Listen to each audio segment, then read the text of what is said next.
Hi, I'm Yuri. This is a nasty clump of hair, and in a few minutes, this clump of hair will show you the secret to having more energy.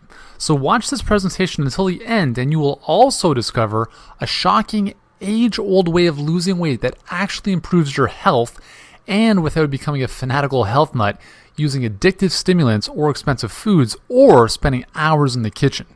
Plus, you'll discover the 2 foods you absolutely must avoid if you want to wake up feeling more refreshed and enjoy lasting all-day energy. I don't know how long I'll have this presentation online or how long it'll be free of charge to watch, so watch this now while you still can. Now, you may think you've tried it all and seen it all, but you have never seen anything like this before. And I promise, the tips and solutions you're about to uncover will shock you. And one tip in particular will totally shock you. Remember, I'm about to share some killer stuff to help you enjoy all-day energy and drop weight faster, and some more little-known tips to make you look and feel more alive than ever. First, I'm going to share a story with you that's pretty embarrassing. In fact, it's so bad, I almost removed it from this presentation. You'll see why in just a moment, so keep watching. Deal? I wasn't always a best-selling health and nutrition author or a highly sought-after holistic nutritionist, and I certainly wasn't always a guy with the healthiest diet. In fact, for about 20 years, I was dead tired and suffered from an avalanche of health problems.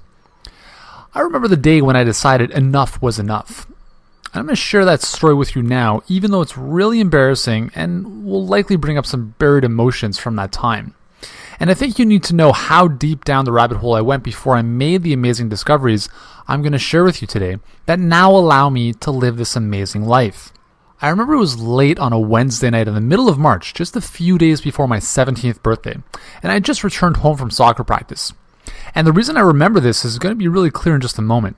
It was unusually warm for that time of year, and I remember feeling all sticky as I peeled off my sweaty training attire. You see, I was a goalie, so my padded shorts and knee-high socks were covered in dirt, and I noticed that I even picked up a few skid marks on my left thigh from all that diving around. Quite frankly, I was a mess. So, I marched up our never-ending staircase, as if I wasn't tired enough already, and made my way into the bathroom to get cleaned up. I was tired, my breathing labored, and my hands were throbbing with irritation, compelling me to itch like crazy. You see, having to wear sweaty goalie gloves several times per week flared up my lifelong eczema like molten lava oozing out of a volcano. It was really disgusting. It was so bad that even in the midst of the warmest spring days, I would wear winter gloves while taking the bus to school in order to hide my bare, reptilian-like hands from others to see. Now, seeing and feeling my red, scaly hands in the light of the bathroom brought all those uncomfortable memories rushing back to the forefront of my mind. Now, I was just about to hop in the shower to wash away all that sweat that was driving my hands crazy when I felt it a good idea to first take my steroid puffer to settle my asthma, which was also acting up, as it always did during spring training. I had suffered with terrible breathing problems since I was a child. So much so that when I was really young, I required one of those vaporizer masks injected with steroids just to keep my airways open. So playing sports with my friends in those days was close to impossible. And that night, I couldn't help wonder if my chances of playing the sport I loved, soccer, would be cut short because of my incessant breathing problems. I so desperately wanted to last an entire training session or 90-minute game without having the safety net of knowing my puffer was right beside the goalpost, just in case. As I stared at my reflection in the bathroom mirror, it felt like my life was on hold because of my health problems. My eczema, the asthma, and an unexplainable lack of energy seemed to dictate what I could and could not do. I was sick and tired of feeling like I was 20 years older than I really was.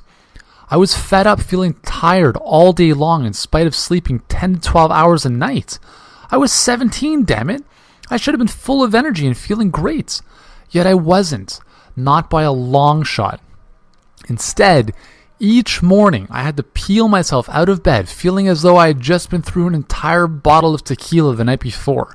Plus, I didn't drink coffee, so even that couldn't give me a quick, albeit short-term, jolt of energy. At this point in my life, I thought that things couldn't get worse, although they were about to, and I'll share that with you in a moment. And perhaps you can relate to that feeling of knowing you need to change too. With all